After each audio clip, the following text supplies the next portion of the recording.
Hey y'all, it's me, Miss B, and today we're on day 3 of exponents. So we are working on quotients to a power. So quotient means fraction or division.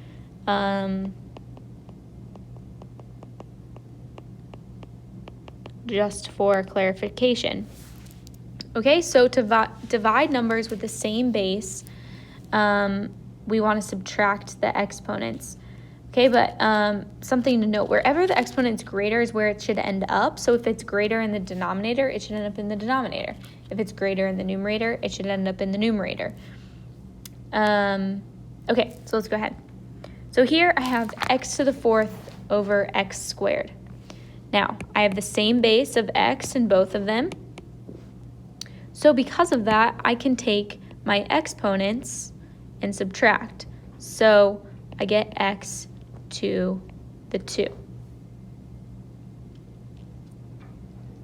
All right, let's look at this next example. So I have m to the 2 and n to the 4 over m to the 5th times n to the 3rd. So what I'm going to do is I'm going to subtract. So I'm going to have m, this is for my m to the 2 minus 5. I don't know why I'm writing it over here. Dang it. I don't know why I'm writing it over here. So I'm going to do m to the 2 minus 5 times n to the 4 minus 3. So I'm doing these two and then these two. I have to do them separately.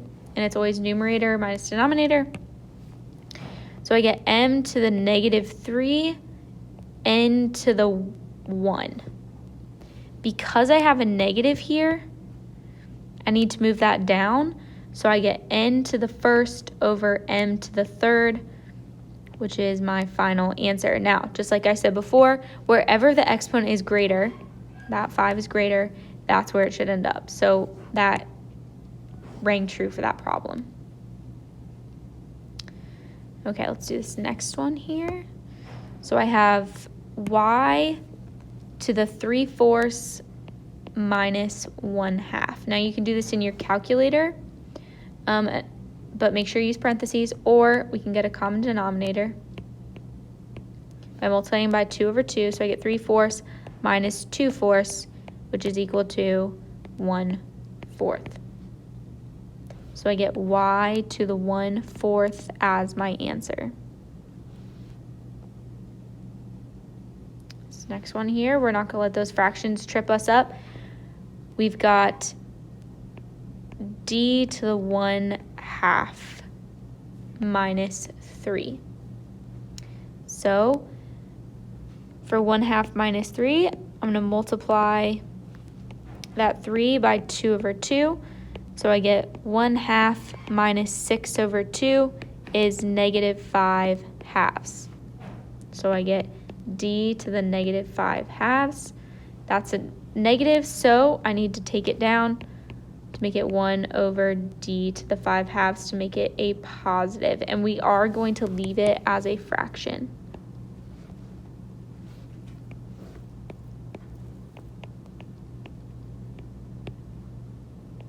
And that's for next chapter. Okay, this next one here. Go ahead and try it on your own.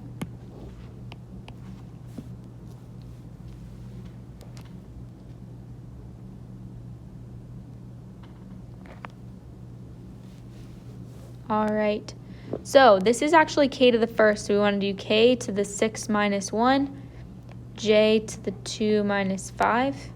So we get k to the 5th times j to the negative 3. Don't like that negative. Oh, geez, that's big. Don't like that negative there. So I'm going to make it k to the 5th over j to the 3rd.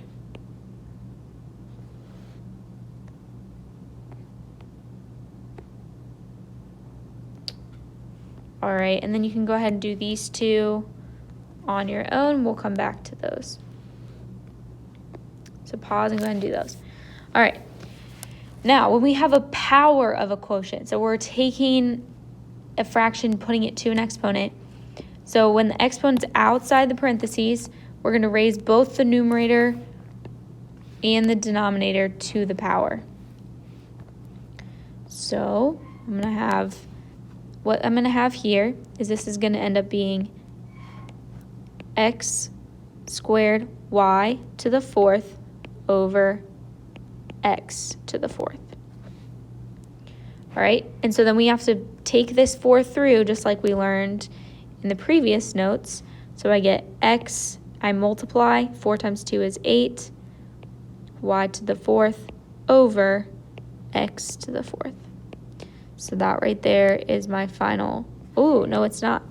So then, because I have same base here, I want to simplify.